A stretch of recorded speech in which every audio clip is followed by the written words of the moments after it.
Hey, what is going on, everybody? Not sure if you are out there or not, but if you are, throw in the chat. Let me open up the chat on my end over here. Throw in the chat and let me know you are here. Oh, Sukanth is just getting here. Hey, hi. Sukanth, we Hi. already. I started this show. So what's going on, man? How you doing? I'm sorry, I was just in a wedding for one of my friends. I'm extremely sorry, but yeah, on now. Yeah, no problem. Welcome, welcome. How you doing?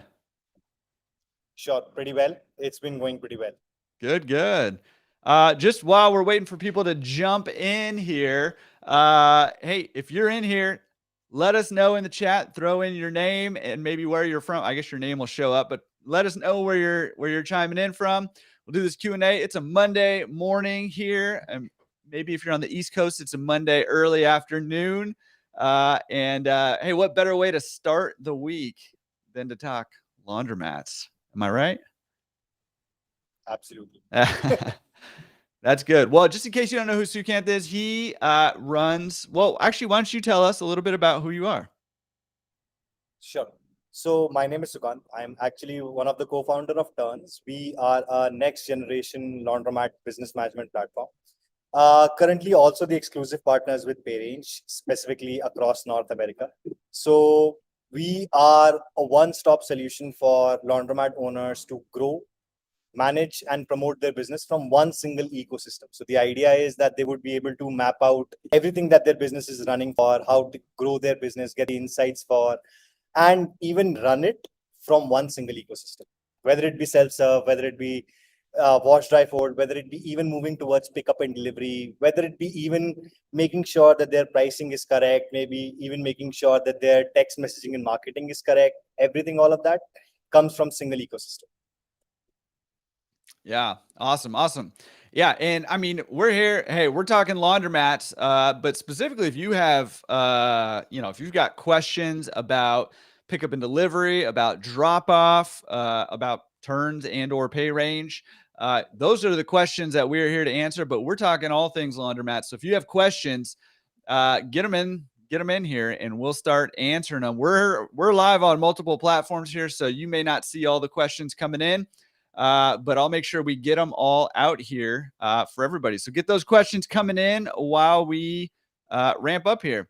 Sukanth, first of all, thank you for taking some time to come on here and talk laundromats with me. I always love doing that. It's always a lot of fun for me, and I think it's super valuable for a lot of other people. The first question that came in is, what's the best way? I mean, this is a very we're gonna start real big here, very general. What's the best way to actually start a drop off laundry service? And I don't know what the context of this is, but I know for a lot of people, if you currently have a like an unattended laundromat, it's difficult to figure out how to actually get started because you need somebody there to accept laundry and stuff. So can you give maybe some strategy on how actually to get started, and maybe what are some of the first steps to actually get started in offering a drop off laundry service?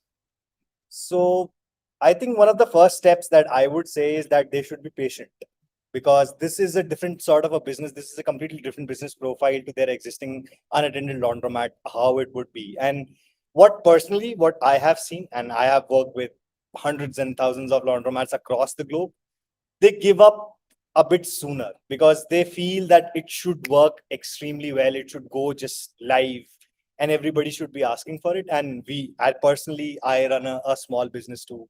I also want that even whenever I create something, everybody should know automatically. But Right. what Yeah. happens to people just don't know about you. And once they know about you, they have to trust you. Once they trust you, they have to retrust you. And then it has to turn into regular business.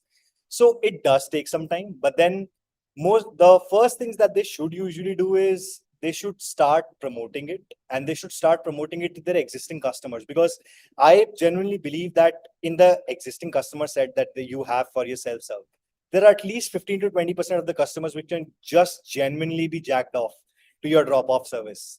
whether it be even pickup and delivery, a lot of people might just be coming and asking you also that, hey, do you offer a drop off? Do you offer a pickup and delivery? Would you do this for me?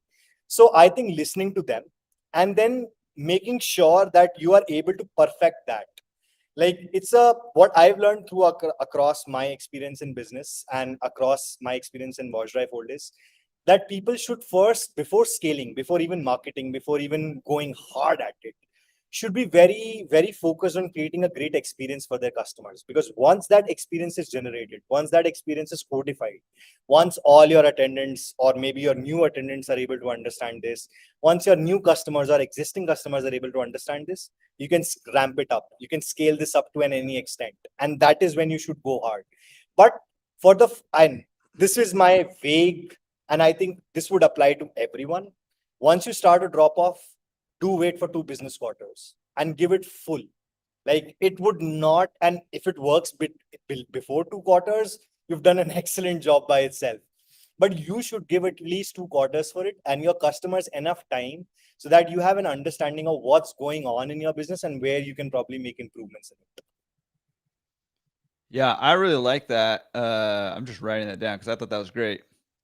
Wait at least 2 quarters, and like you said, I mean, listen, for me personally, I'm like, I get an idea and I'm like, okay, I'm going to start a drop off service or whatever the idea is, right? And then I want it done yesterday. Like, I want immediate results, right? And it just doesn't work like that. It doesn't. Whether that's, starting a drop off service, from scratch, or a pickup and delivery service from scratch, or that's taking over a zombie mat and retooling it. There's going to be some ramp up time that it's going to take in order for that business to start growing. What I've realized is most of the, like, it may sound very, very, again, as very generic, but patience is a big game in laundromats. Laundromats is a patient business. It's not a hire and fire, awesome life. 2 months, you are on the top of the world, and in the next 2 months, you're at the bottom. That's not this business. This is a much more stable business. And that's why this business is so loved and is so stable, right? It's not a restaurant business where your one dish is going to make a difference and it's just going to go ramp up. And once that dish goes cold, it's going to just go down.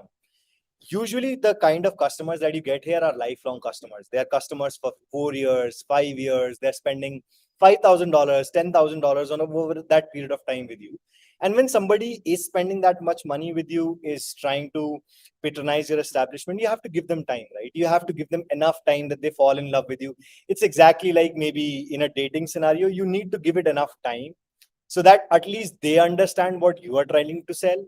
You are able to understand what they're trying to buy.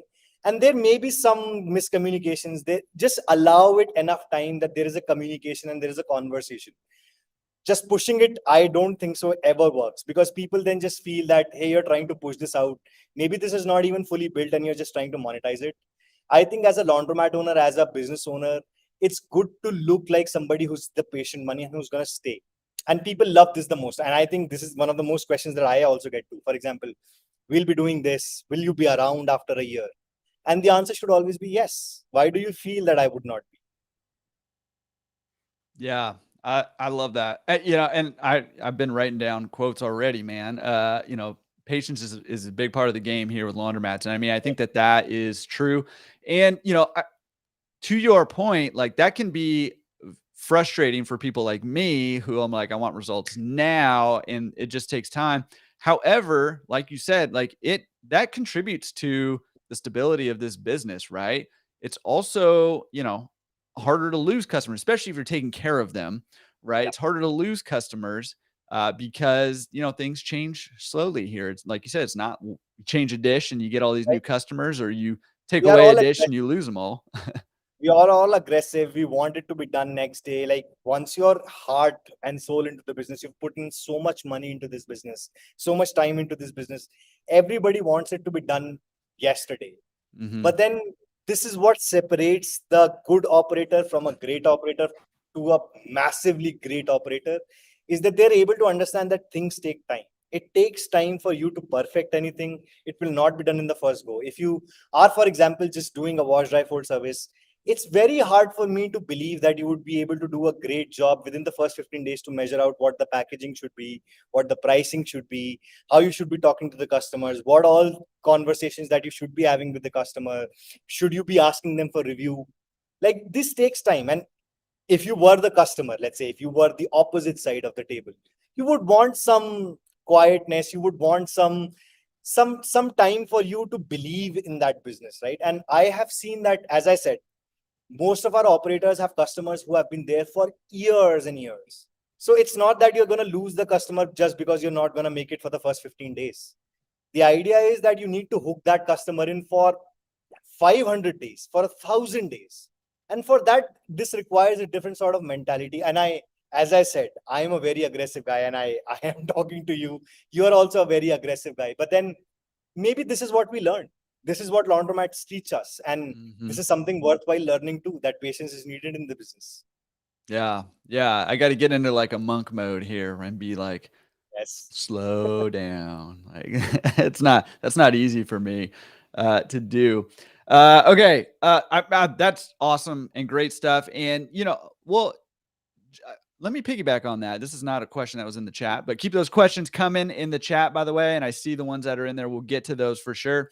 But just to kind of piggyback on that, if you're starting a wash dry fold from scratch and I'm hearing what you're saying. You're saying, hey, be patient, give it 2 quarters. How do you have any tips for like, how do I keep that business rolling as I'm waiting for it to start making money? You know what I I'll mean? give you Like, some example. For example, one of our customers started off with us who were absolutely like, they started off the business with us. They were just going to start a wash dry fold business. They used to be an internet business. They bought that laundromat, retooled it, spent almost $500,000, and they were really pressurized. Like, they were really in the hole that they need to start making money as soon as possible. And for the first 3 months that we worked with them, they just saw like a 5-10% growth, and they were like, hey, why is this going on? What should we do more? And they were very anxious. Like, you could feel that, hey, this is burning a hole in their heart. And at the end of the day, as a guy, and I was working with them for the very first time, we started to work on the SEO part of them. They're getting their websites up, getting their websites to the top. We started working on their customers, getting on the customer reviews. But what we realized is, after 35 days, they saw another 5% growth. After the next month, they saw another 5% growth. And across a period of a year, they had seen something like a 65% growth. So they went from a $0 wash dry fold business to a $12,000 a month wash dry fold business within 12 months.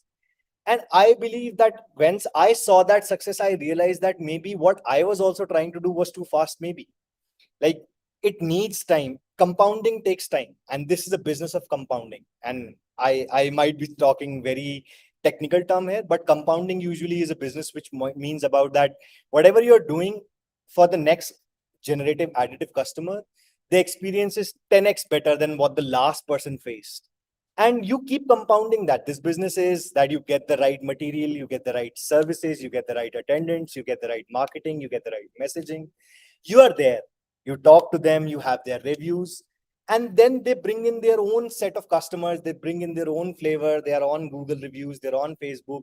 I've seen so many great comments and great reviews coming out of the business that I was working with, that it made me even more confident after 6 months that yes, this is working. Like, half of the times you're even confused, is this is working or not? If these guys coming in, and is he going to return or not? Like, I've seen retention percentages hover between 25% to 35%, which is okayish. But for a laundromat, you can achieve something like 50. And this is what you should be moving towards. And how you can get to that 50% is not money. You can get more people in, but you cannot improve that percentage from 25 to 50% with money. You have to just put your heart and soul into it. You have to put your employees into it.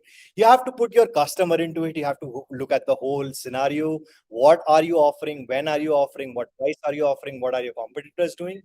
And I think once you're able to map that out, once you're able to internalize this as a company phenomena, I think this is where and I think most of the customers also start feeling this. Like, the guy that I was working with, he was very anxious for the first 3 months, but after 6 months, he knew. Like, after 6 months, he knew where it can go. And he personally, he also believes that he can go up to like something like a $30,000 a month. And this is his confidence. This is like when I started off, I didn't think that he would go from 0 to 30 within the next 2 years. Like it would have been a great success story. I would have sold it to everyone, but I didn't believe this. Now it's more important that he believes this. I don't believe this. He believes that, hey, I already have people enough for as I mentioned in my last conversation.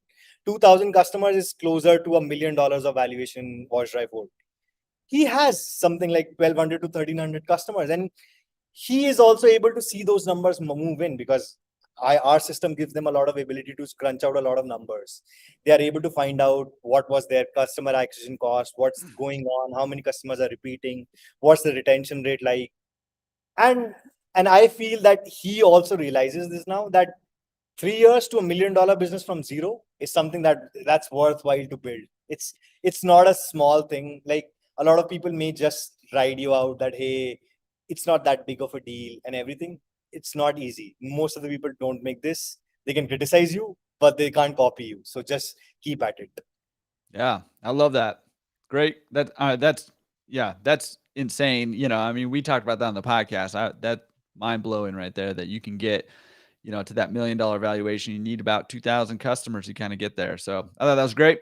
Okay. And Dino's got a great question, which is, listen, wash, dry, fold pricing is all over the map. Yep. How do we figure out how much to charge for our wash, dry, fold? So one thing I've realized is like, and as I said, I've had experiences with a lot of operators. A lot of operators try to go low. They were like, hey, we are the cheapest option. We have 6 competitors across the 10-mile radius, and we're going to be the cheapest option. You're going to love our service, and then we're going to provide you the best service. It usually never happens that way. Like, I just wish it did. Like, I solely from my heart wish it did. But once you price yourself too low, it's very hard for you to provide that service. It's a hard burn. It's a hard burn when anybody comes in with a 50-pound load and you're just charging them $45. Like, it could have been 70, it could have been almost 1.5 times, but you were not able to do that. So my suggestion would be always price yourself comparative or even higher than your laundromat competitors and the general pricing, and try and reach to that. Like, you can go low anytime. See, at the end of the day, when you go low, it's an unending game. You can go. So right now in our calculations, what are most of the average wash dry fold is between $1.35, and this is across US, like East Coast, West Coast, Central, from 135 to 150. And I believe, and most of our customers usually charge more than this. They are like 175. So I genuinely believe they have an opportunity. I know, again, it's a faith turn that, hey, would these people follow me? Am I doing this too hard? Am I doing this too costly? But then if you do once, like if you increase your pricing, you would need lower number of customers. So you don't need to serve anyone. You don't need to be everything for everyone. And that's what I've realized. In business, you could be something very important for a niche set of people. Let's say even 500 customers across your 5 mile radius. And if you're able to get those 500 people locked down, you will be at $1 million business. There is no possibility you will not be, because those 500 people will bring in another 500 people, and those 1,000 people will bring in another 1,000. It's going to take some time. It's going to take probably 6 months more. Maybe if you expected this to be done within 24 months, it's going to maybe take 30 months. But at the 24th month, you would be ready to go to that 30th month. It would not be that at 24th month, you're saying it's a Hail Mary, next 6 months is going to change. So I genuinely believe you should be pricing your wash dry fold pricing to be extremely competitive. You should not go extremely low, because once you go extremely low, it's very hard to shake off that brand, shake off that tag from you that these guys are low value, but these guys are low value laundromats. They're just going to do my service good enough and they're just going to give it to me. And once that value comes in, once that experience or once that tag comes in, it's very expensive. Like, again, as I said, it's not impossible to remove that tag, by the way. It's expensive. It's also time taking. So it would just maybe increase your 30 months to, again, 48 months. So the best reason would be price it at the right price it against your competitors, and price it at your service, price it at your marketing, where you can say, I'm going to be better than this guy. And I'm going to give you everything, probably even give you better packaging, give you better services, give you more calls, maybe even understand, hey, were you happy with the service? Would you like something else? And maybe incorporate into my next service, maybe take notes down from you, maybe even talk better to you, maybe even give you more options to pay. Like, these are the things that I would be much more focused upon when pricing my wash dry fold than being the lowest generic competitor. That is something that is very easy to do. You can do it any day. This is something that you can try it at any point of time, but usually it does not work.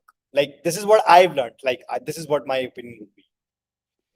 Yeah, absolutely. Yeah, and I mean I like that, right? Is lead with the value and, focus on serving the customer as best you can and then charge accordingly. And like you said, it's sort of this like spiral, right? So if you charge enough, then you can give better service. And if you give better service, you can charge more. And then if you charge more, you can give better service. If you give better service, but it works the other way too, right? If you don't charge enough, you can't give as good a service. And if you can't give as good a service, you're going to lose customers. So you got to charge less so you can get the customers back. And it's a downward spiral that way too, right? Any So, smart laundromat operator who's going to be trying to buy your business is going to see that customer number and is going to see that retention. Like, the bar is getting higher every day. These people are getting more and more informed. People like me, people like Jordan are there telling them about customer acquisition cost, right cost of revenue, which is the right business to follow. The bar is going to get higher. And the idea is that you should be raising that bar with you. And in my opinion, any great businesses, like I've seen this, like one of my customers bought a $1 million plus property, but they were worth it. They did that work. They had something like 45% customer retention at thousands of customers. And you would be proud of this. Like, at the end of the day, if you are in a community which is like a 5 mile radius, and laundromats are a social property, they attend so many people. There are so many people of different backgrounds coming in, having a conversation, not just with you, with each other, with your machines, with the whole property. It follows. So if you're a cheap operator, it follows. If you're a great operator, it follows. If you're a massively awesome operator, it follows. And if you're a massively great operator, and if you're a great operator, this follows even further. It is not a great idea to be the most cheapest one, because even you won't like the most cheapest one, right? Like, if I offer you something that, hey, this is free, you'll always be thinking like, if this is free, this might not be really great, is it? yeah. Yeah, nothing in life is free, not even free laundromats, just to point that out. Just to Yep. stir things up a little there. Yeah, awesome. And, keep those questions rolling in. But I wanted to tag on, and Madison, who's been on the podcast, also commented on that chat. She was episode 122, and she shared how she actually broke down the cost, like how much it cost her to do, a pound of laundry basically on that wash, dry, fold. So you can utilize that along with sort of placing yourself within the market, based on your competitors and where they're at. And, Sukanth is saying, hey, be right in the mix there or even a little bit higher, which I also agree with. The other angle to kind of hit it from is, okay, well, how much does it cost me to do a pound of laundry? And I think, if you're doing, wash, dry, fold, this is a really good exercise to do, because I've talked with a lot of people, especially in a lot of my consulting, people who are trying to grow their wash, dry, fold business or their pickup and delivery business, who have gone through this exercise of determining, after, rent and utility costs and machine, repair costs. And, once you throw in all the numbers for labor and, the gas and insurance and, all that stuff, you throw everything in there, they find out that they're really not making any money in their drop What off or pickup and what I delivery. And realized is that you compete with more, and this is again a wide generalization. And as I said, as Jordan said, half controversial. The people that you're competing with, about 50% of them have no idea what their cost is. They have no idea what they make. They have no idea how they can improve this. They are dinosaurs in the industry that you can come in and probably improve upon. And at any point of time, if you go towards the dinosaur thinking that, hey, I don't really want to know what I make, I just want to know what percentages I do, and not really involve myself into the business. It is a passive business for passive income. It's a full service business for full service income. You can make just a $50,000 a year if you want to be a passive income holder. You can also make something like $300,000 a year if you want to be a full service income. I see a lot of people saying you're going to buy a job with this. You're just buying a job with this. It's not bad to have a job worth 150K. And if it's your own business, why not? Like why be afraid of this being a job? I understand that at the end of the day people think of this is going to be an additional income to them, but this could replace all the incomes for them. So in my opinion, if you go towards a laundromat, go at it full heartedly, because only then you would know what it would make and what it would not make. Otherwise it will always be a what if. And I think that removing that what if, in at least in laundromats, is something that everybody should try who has this business, because this is not a cheap business to own. Yeah, I mean, listen, that's a hot take right there because I mean, listen, all the rage online right now is passive income, passive income, passive income, right? And that's fine. But you gotta do something with your time, right? And why not do something, number one, that can make you a lot of money, and number two, that can make a difference. I mean, you were talking about how community connects at laundromats, right? With each other, and with you as the owner and your employees and stuff. Like, it's a connection point in the community, right? So why not do something that matters? And I think there's something to be said for passive income, and there's nothing wrong with wanting an extra 20, 50, $75,000 a year additional income. That'd be awesome for all of us, right? But also on the conversely, and I actually agree with you actually on this, is there's actually also nothing wrong with just working in your business and building something and making a good income, replacing all your income. And not to mention, simultaneously, you're also building equity in your business. So not only are you receiving the benefit of the cash flow, you're also getting some tax advantages, and you're also building equity in your business, which is awesome. Like, I feel, for example, a lot of people say this word, and I understand this because I did a job for 8 years. Like, I did a high tech end job, and I can understand that jobs have a different kind of a profile. You understand that you're not related to the business. But if I could buy my job, I would buy my job. Like, I really doing what I do. I like making money. As a laundromat owner, you could be the cornerstone of community. Everyone in your community, whether it be a high end guy or it will be a low end guy, would have the opportunity to know you. You would be able to maybe provide jobs and full time income and get their kids studied for 4 or 5 people at least. Like, if this is buying a job, I would buy a job every day. Like, every day of 365 days, I'll be buying a job. But then I think people just get scared with the idea that it has to be a passive income. I think, in my opinion, passive is great. But if you could go full time at it, even for a year and a half, and you could realize that out of 50, 60 years of your life, you could actually just end up making $1 million, and this could just be it. Like, this 1.5 years, 2 years of your life could just mean financial freedom for the next 28 or 30 years of your life. This is not buying a job. This is buying a lifestyle. So I would say that people should usually put it, and restaurants, nobody says you're buying a job. It's always you're buying an idea. So why it should be with laundromats that you're buying a job? You're buying a great opportunity, and you should go hard at it. Like, this is my true opinion, and I think I might just be very aggressive on this, but I think people should go really hard at this, because their competition is not that hard at it yet. In the future, after 5 years, there will be a lot of people. This industry would be a lot more organized.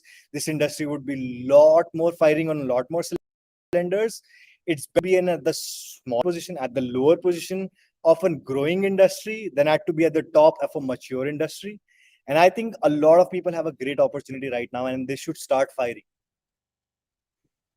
Yeah, I think that's very insightful, right? A lot of people are coming to this industry looking for sort of the passive end of the spectrum, which is great. No problem with that. But there are a lot more people coming in right now. It's still very few, but there's a lot more coming in right now who are coming in aggressive, who are working very hard at it, and who are building big big businesses. Because once these guys keep building, the passive income guys are gonna get. It's always a lose-lose proposition with the passive income guys. They're not doing anything much. Like they are giving their customers good options and trying to make sure that their customers are able to return with least amount of intervention from their end, least amount of dollar intervention from their end. The other guy is just working his heart out. He's working 13 hours a day, and that it shows up. Like it shows up. I understand that you can have $1 million store and have a passive income of 150K, but it would always be under threat if there is a guy 6 miles away or 4 miles away from you working his heart out and trying to make sure that he's able to grow that out.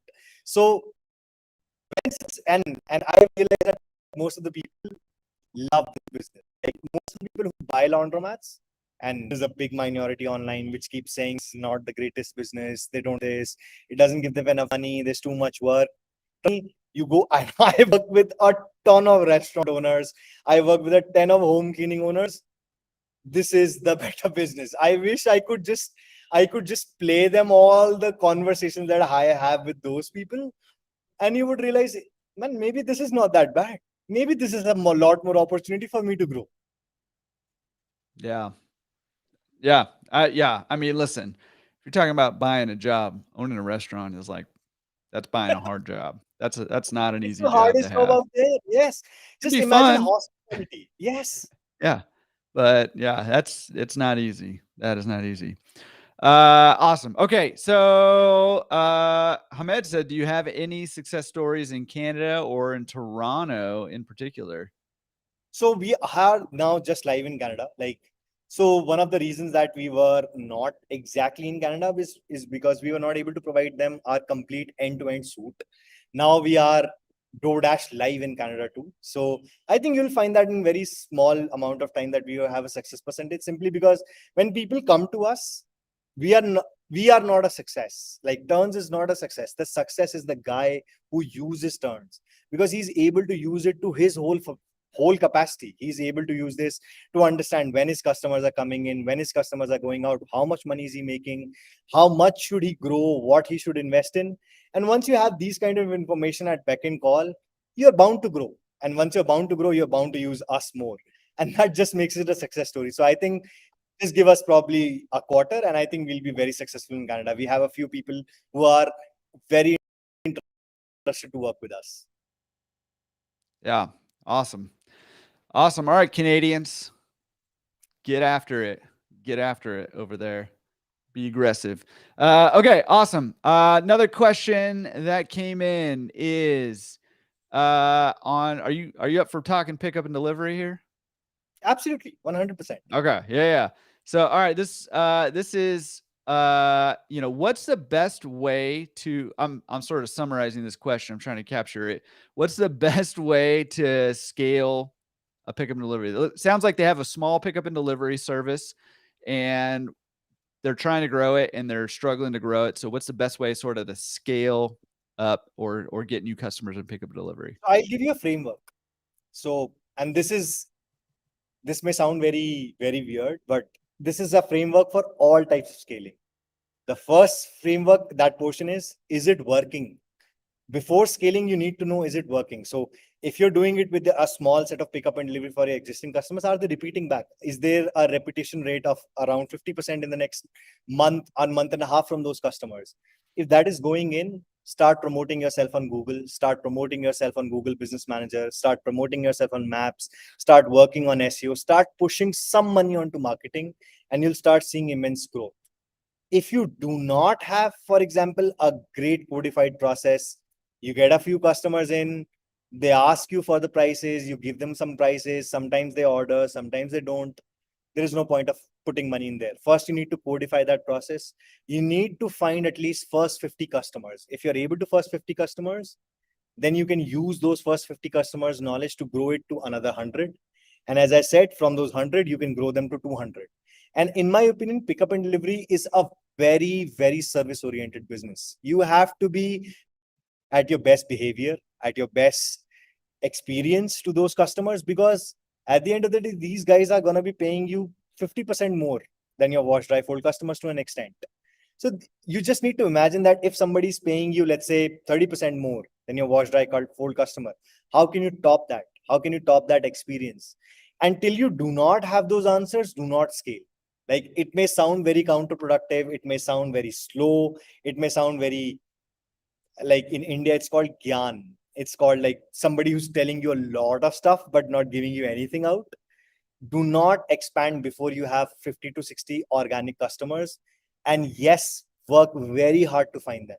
Call up all your customers, call up all your people that you know, push out your marketing flyers, push it out to your commercial customers, call those restaurant owners, get those ads out for the initial basis, is to just get those initial few customers in. Do not spend a lot of money on Google ads. Do not codify it. Do not keep running this $1,000 a month ad, but just run a few ads to understand what marketing are you pushing. For example, if you're pushing it to a retail user who's a family user, are you getting your messaging right? Are you talking about how it frees up their time, how it frees up their kids clothes, how is that experience like, how are they just able to get it from your home? It's automatic. It's There are so many things that you can do, and I would say invest time into this. Write this down, even have a conversation with Jordan or me. Like, just contact us, like, am I doing this correct? And there are so many mentors out there, like, who want to teach people, who want to experience and share their experiences, how they've grown.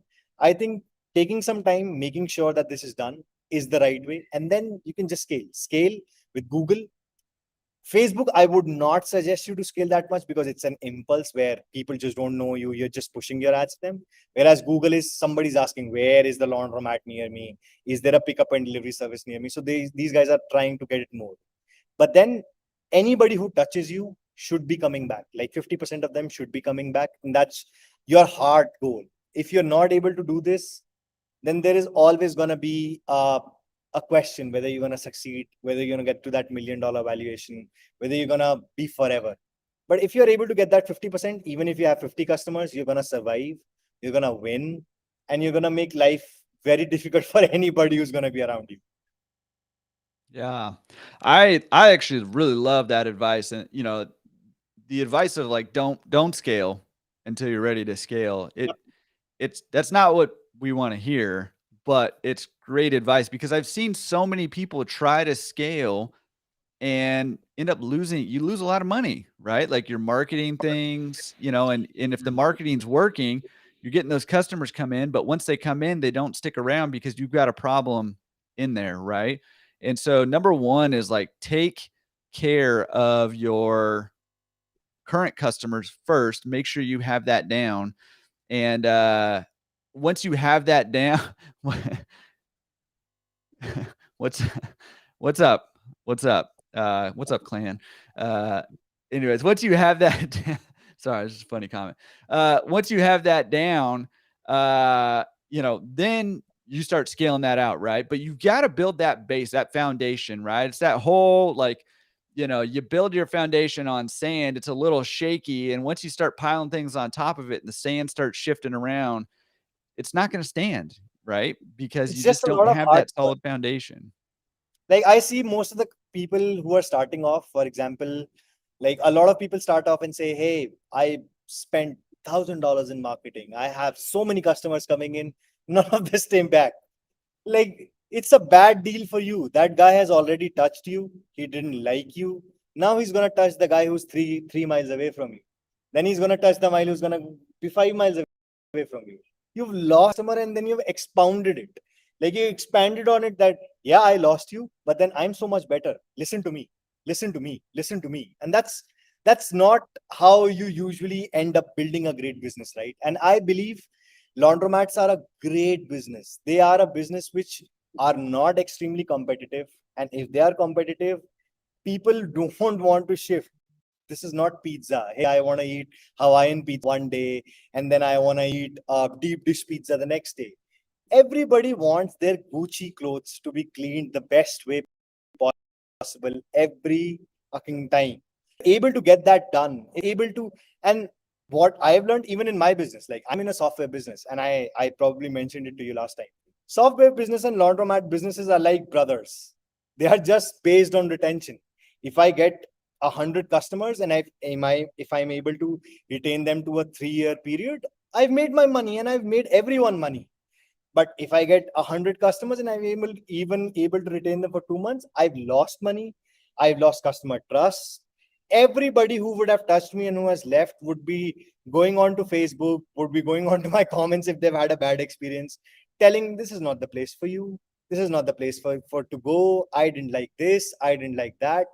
Your Google reviews, like I'll just give you a very basic example. Like when I was doing a product worth $300 million for one of the companies, right? And they had a very strict criteria that we need word of mouth from our customers to be very heavy. And they were pushing a lot for reviews and give us 5-star reviews. After every transaction, there was a review. Please give us review. Please give us review. And what happened was that for a few months, we just left it out the ball. Like we left the ball running and it was not very good experience for them. Our rankings went down from 5 to 3.9. And it took almost 3 years for us to take it from 3.9 to 4.5. And we were at 5.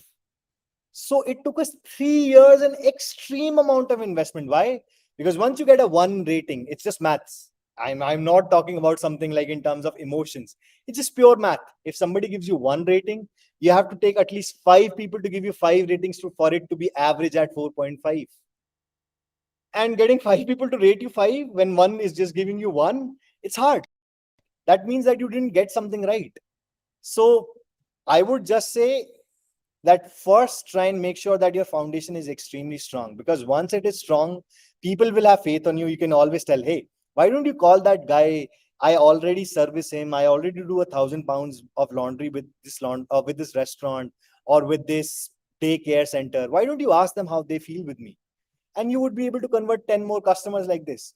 If you would tell them, hey, I would be the best guy, you might just convert 3 out of 10. So the opportunity is much more higher. The conversion percentages will increase. This is a compounding business. Stay at it. Don't listen to a lot of people who will tell you run fast, because running fast is only good when you're Usain Bolt and you've already proved where you are. So I think this is a great opportunity for them to just take it light for the first few months, get the basic right, and then just scale indiscriminately and scale fast. Yeah, and I mean, I think the illustration of it takes, 5 reviews to get, uh, 5 5-star reviews to get a 1-star review back to average of 4.5 stars. I think that Yes. that is very telling, right?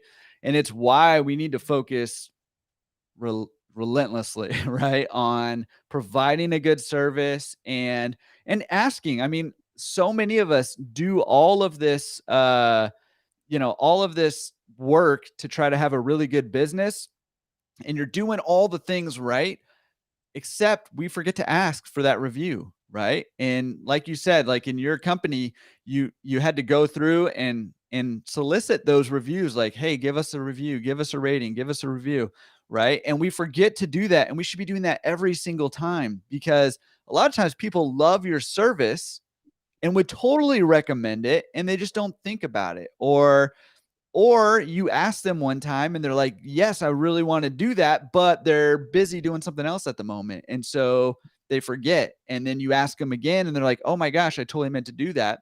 Right. So asking over and over and over for that rating, for that review to help, because if you're doing everything right, you want to give people an opportunity to share that with the people around them. Right. And we forget to do that all the time. Like absolutely. For example, most of the reviews and we do a lot of data analysis for a lot of our customers. Most of the reviews that we see are usually based out on 2 things. A, the behavior of the staff that was in there, the behavior of the owner that was in there. And second is usually the experience that they had.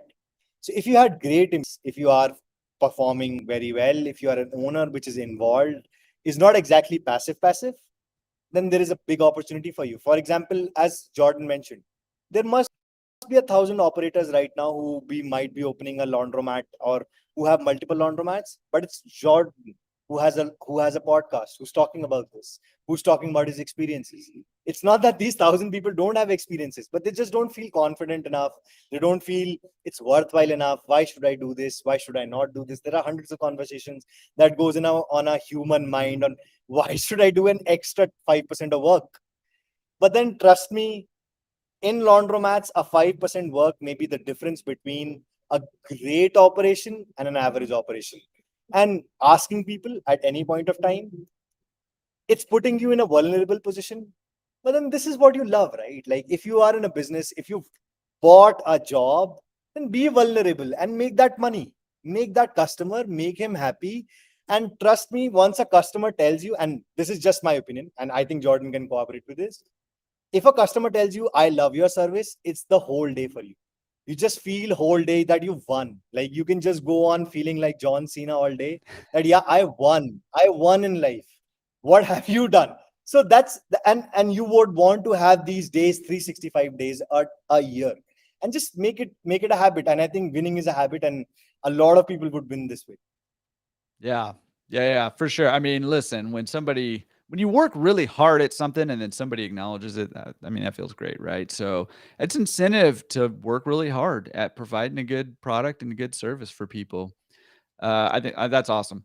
Okay, so Vicky's new here. What's up, Vicky? Welcome. So Vicky wants to know, how do you buy a laundromat? So I'm going to ask you for some tips on how to actually get in this business here in a second. But Vicky, we're going to give you some tips right now. But if you're looking for sort of the full picture basics, go to laundromatresource.com. There's a free course on how to buy a laundromat. It's going to walk you through lesson 1 and how to find an actual good laundromat to buy. Lesson 2 is going to tell you exactly how to value it. And then lesson 3 will tell you how to do some due diligence on that. That's free. So go check that out. But Sukanth, you have any tips for somebody who's trying to buy their first laundromat? For me, when somebody is buying their first laundromat, I think they should be extremely careful. Like what I see is a lot of people throwing out numbers and throwing out, hey, this could turn into this, that could turn into that. What I just believe is once you're buying a laundromat, first you should be very, very, very, very, very confident on the location as well as the existing business. You should have felt it. I would even say that if you're going to be a laundromat like if you're going to buy that laundromat, just use that laundromat once. Just have a feel for it as a customer. And I would even suggest use that laundromat for a longer period of time, not just once, but a few periods of time so that you can actually realize from a customer what you can do, what changes you can make. See, there are a lot of generic changes which people keep saying, retool your store, spend 500K on this, push up, pick up and delivery, spend another 200K on this on payroll, start wash, dry, fold, start another 100K on payroll. I think you should just go in there and realize that, is it even solving any problem? Is the guy outside the 3 miles is just going to up with their existing laundromats, and why is this not working? And this is a lot of, let's say, I would say a lot of back working, reverse mind. You have to keep on thinking, why did this not work? Why? It takes a lot of time, but then trust me, if you make this decision right, this is the only decision you need to make right for financial freedom. Like, just imagine if you have to make one correct decision and completely on top of a lot of opportunity here to buy laundromats, but you should be very careful and you should realize, why is that person selling a laundromat? Trust me, anybody who's making a lot of money in a laundromat, who's worked very hard for the laundromat, these are the businesses which people have been for historically, for almost a century, passing it on to their existing family. Need to realize that they are not doing it something correctly, and what is that they're not doing correctly, and what can you do to improve this? Giving the same service as the same laundromat is probably not going to help you much. It's not gonna, and just a pure retool, probably it would just help you with another 10 to 15%. But again, it's not the hardcore of a business. The heart of a business is usually the attendance and the behavior and the service and the opportunity and the ways that you get in that laundromat. It's not just one single aspect of all of this. So it should be a very holistic decision. It should not be just based on one decision. Great. Great advice. I mean, really great advice there, and a lot of really good things to think about, especially when you're looking to buy that first laundromat, right? And the big question is, Why are they selling? And, not always, but generally there is some sort of issue going on. And so that can be a little scary to walk into, but it also can mean opportunity, right? If you can diagnose what the issue is and then figure out how to solve that problem, that can be a huge Like opportunity for you. I would give everybody a aggressive suggestion, and I might be in an aggressive Q&A mode right now. But if somebody has a problem, buy that laundromat. If you can figure out the success solution to that problem, you won. Like that guy built it up. He has in the right location. He has done everything right. He's just not able to figure out a couple of things. You just really hard on those things, and they might be extremely hard to figure out that guy did not figure it out. But if you do that, the arbitrage is massive, massive. Like you could be just doing 3 times what he was doing on the same set. That's what the level of arbitrage can be. Awesome. Yeah. I like, hey, let's get aggressive, man. I like it. There's a problem. Yo, I'll solve it.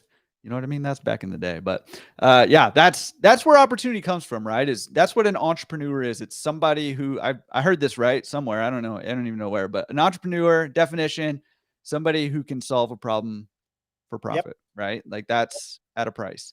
So yeah, absolutely. There's so many opportunities there that you can take advantage of if you can diagnose the problem and then figure out a way to solve it that the current owner either can't or won't or doesn't want to figure out how to solve.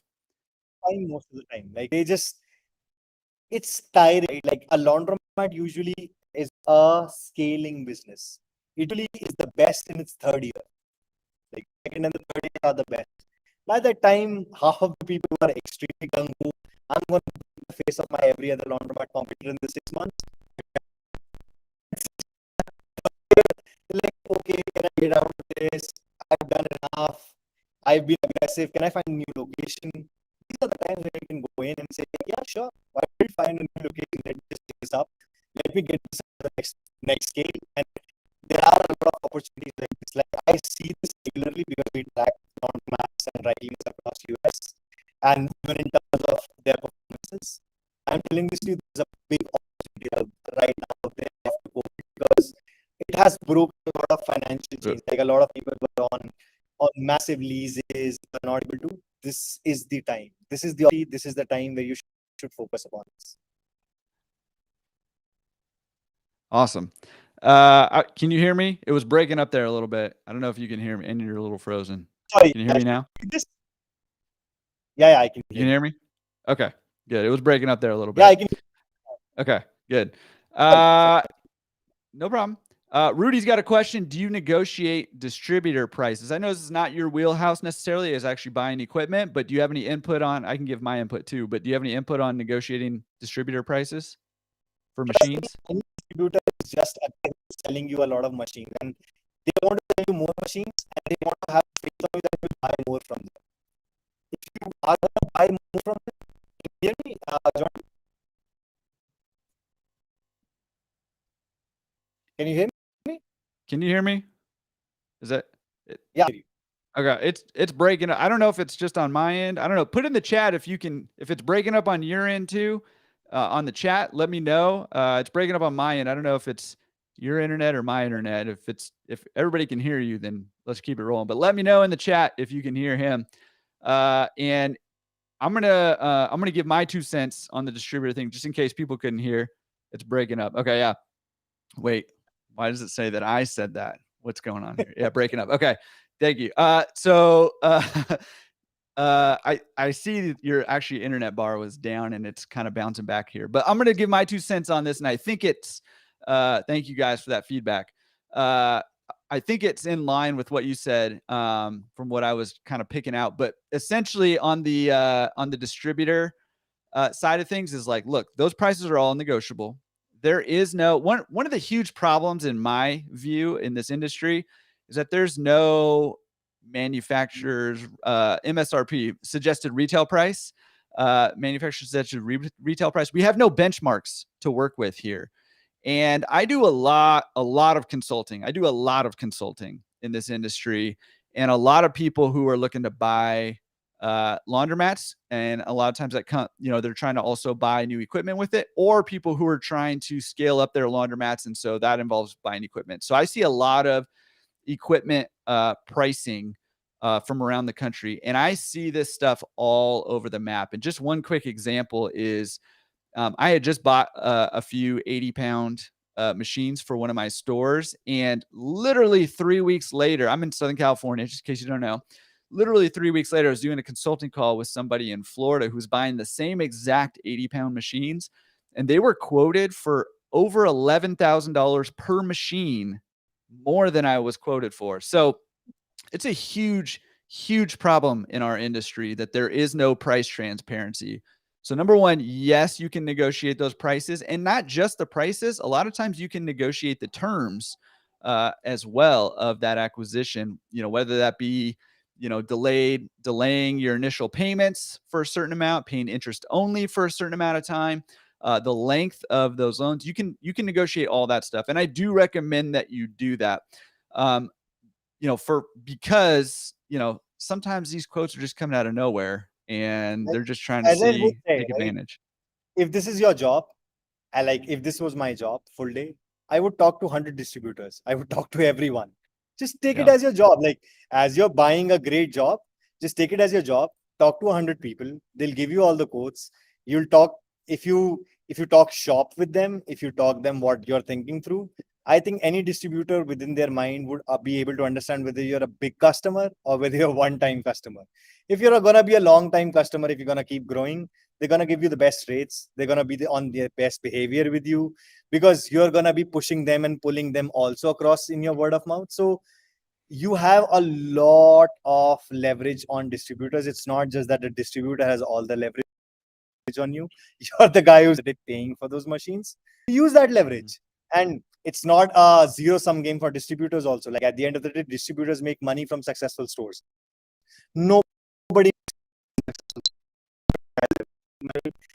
successful stores makes some part of money, but then every should not be buying machines right now. So everybody loves a success. So just tell your distributor how to be a success, work with them, and I think we'll get it.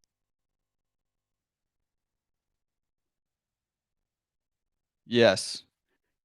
Started breaking up there a little bit, but I think we got the majority of it. And essentially, to kind of, just in case it was breaking up more for you guys, it's not a zero-sum game. When you win, they win, because you're going to buy more stores, buy more equipment, use the leverage that you have, which is, hey, you're going to be paying for these machines. So definitely do that. The other thing I recommend, and he said talk to a bunch of distributors. I could not agree more with that. And then the other thing that you can do is actually just take your quotes and talk to other owners, right? Take them to the Laundromat Resource Forums, take them to one of the Facebook groups, and just say, hey, here's the quote I got. Does this look reasonable? Right? And you should be able to get some input that way. Sukanth, your internet is like basically nothing right now. So I don't know if Give me a second. Yeah. And we're just about to wind this down. So if you have any last minute questions, get those in right now, because we're winding this thing down. Another question that came in, though, which is a great one, I think, Dino said, would you recommend importing machines from China? Which I will jump in on that question too. So the benefit of trying to import machines from China is that, number one, they are cheaper. That's the main draw of them. Sometimes they have technology that we don't have access to. Also, are you back here? You're still frozen on our end. Still frozen and breaking up.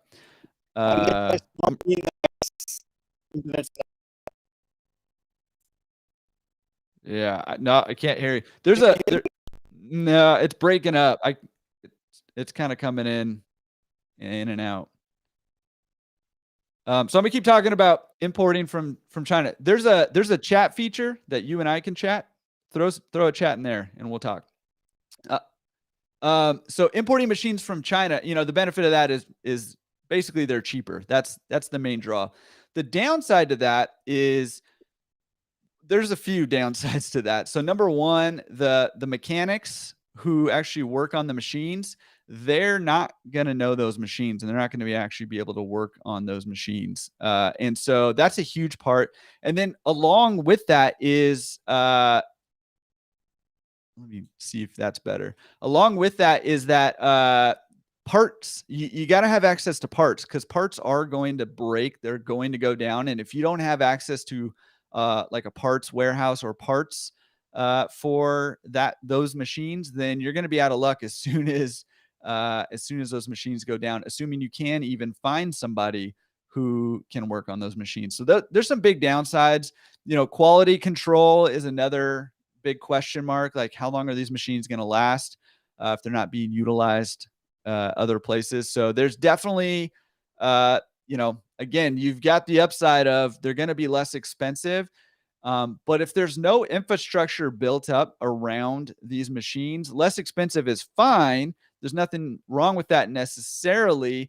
But if you don't have somebody to work on them, if you can't get parts for them very easily, and if there's no sort of backing on the quality of these things, they end up lasting 5 to 7 years, not 15.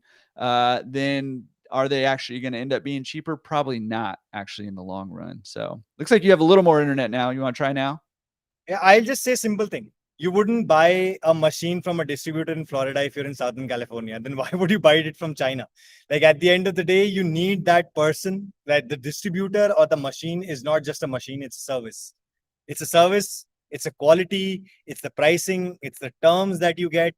And I don't think that you'll get everything from China or anything from abroad as per se, because they are built out for the best conditions and scenarios for their country, for their scenarios, their functioning. So, like, I understand that there is a big culture of getting it outsourced to China, but I think there is a big such move to not be towards China, because you would not be able to ascertain the real value. Like, there you may just get lucky, and it's great to be lucky, but then you need to be also prepared if you're not. Yeah, I think that's great.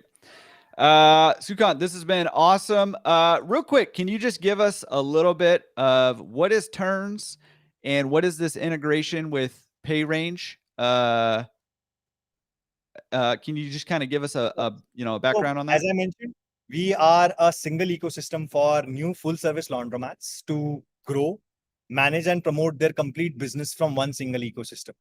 So what PayRange helps us is with the self-service side of that business. So all of their machines which are going to be on PayRange, if they utilize PayRange, they would be able to get all that data, all that control, all that customers into our ecosystem, and they would be able to get a complete information ecosystem within their laundromat. So now they know who's coming in via PayRange, when did he come in, which machine did he use, which machine of mine is being used a lot, what should I push wash dry fold, which machine should I use on wash dry fold, how many attendants should I use on wash dry fold, whom should I promote to.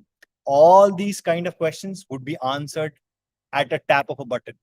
And these are the kind of questions that help you to grow your business from initial, as I said, right? $0 a month to $10,000 a month to 20 to 30 to 50. All of this would require consistent work on these kind of parameters where you're able to understand what's the best decision making for your business. And this is what Turns is. It allows you to grow your revenue by allowing your customers to book different ways with you, as well as gives you an opportunity to understand what they are trying to do and what you should be following up with them on. Yeah, awesome. And with PayRange, the idea is that we become a single ecosystem. Like, we are a wash, dry, fold, and pick up and delivery ecosystem. With PayRange, that brings in a massive amount of self-service and a massive amount of unattended experience into the overall ecosystem. So that gives us the opportunity to be, at least in laundromats, the top 3 current vending, the current services that there are: unattended, drop off and pick up and delivery, as well as retail vending, to be on all 4 of them and tracking all 4 of them for the customers at the end of the day. Yeah, absolutely. And what I like about it is that this business is moving, and this is kind of one of the themes of this Q&A actually, is this industry is moving towards treating laundromats more like a business and less like a sort of a passive side thing where I don't do anything with it, right? Not saying that there's not that's still there. That's still available. That's still there, but it's moving more and more towards a full service laundry center, essentially. Right. And in order to be able to manage a business like that, you've got to have some tools in your tool belt to be able to do that. Right. And a software system like Turns and Pay Range and all that stuff can help you manage your business, which is great. But the other side of it too is that in order to run a business like that, you've got to have the proper data to be able to make business decisions, to be able to run your business efficiently and effectively, right? And so, having a software system like this, and especially as it starts to integrate with Pay Range, helps you gather some of that data that's going to help you make the best business decisions that you can in order to serve your customers better, in order to grow that profitability to 50%, or close to it. And, to be able to scale out if you decide you want to scale out your business, either by adding more pickup and delivery volume or drop off volume, or by adding more locations, whatever that might look like, right? You've got to have that data in there and the way to manage it. So Turns and Pay Range integration is a tool to help you do that. So the idea is that it's not just at the end of the day, it's not just insights that you would want. You would want the best experience for your customers, right? You would want the best experience for your customers. You would want to be able to provide the best experience for your customers through your attendants, through your online platforms, through yourself, through your laundromat. Give them the best experience that they're able to understand that, hey, I want to come back here. I want to be a return customer. And for that opportunity, I think being on pen and paper just does not fulfill that. You would not be able to utilize your best potential. So much money has been put into that laundromat. So much money has been and thought has been put into those employees. Just make some more investment and go full hog at it. And I think that all the software systems require you to be diligent in using them, like making sure that you're using the best out of them. And that's where they provide you the most amount of opportunity and growth. So people who use this see even more benefits. So it's like a self-fulfilling prophecy. The more you use the software, the more you grow, the more you grow, the more you use the software. Yeah. Awesome. Awesome. Well, Sukanth, I really appreciate you taking the time to hang out with me, talk laundromats, answer questions from you guys. Thank you guys for showing up and asking great questions, except for the one person who I had to ban who kept making weird comments. But everybody else, I'm very, it did get a laugh or two out of me though. I'm very appreciative. Loud, right? What's that? He farted too loud, right? Yeah, that's what he said. Yeah. That's when I had to just, put the kibosh on that. I don't know if my junior high son was on or what happened there. But the rest of you guys, I really appreciate you guys coming on, interacting. That's my favorite part of these things is seeing you guys interact with each other. Madison jumping in and saying, hey, I have a spreadsheet that can help you figure out your costs, right? And like people answering each other's questions.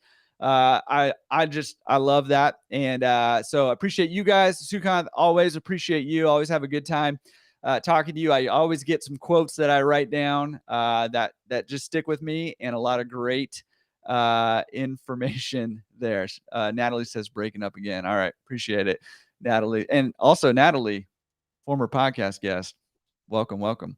Sukanth, really appreciate it, man. If anybody wants to get a hold of you, what's the best way to learn more about Turns, Pay Range, get a hold of you? Just go to Google and search Turns app, and you'll reach turnsapp.com. You can reach out to me on sukanth@turnsapp.com just to ask any sort of questions. I'm really involved because I love this business. Like when I was young, I wanted to be called a laundry king. And it's a stupid thing, but I just always believed that this is an industry where it's very close. It's a smaller industry.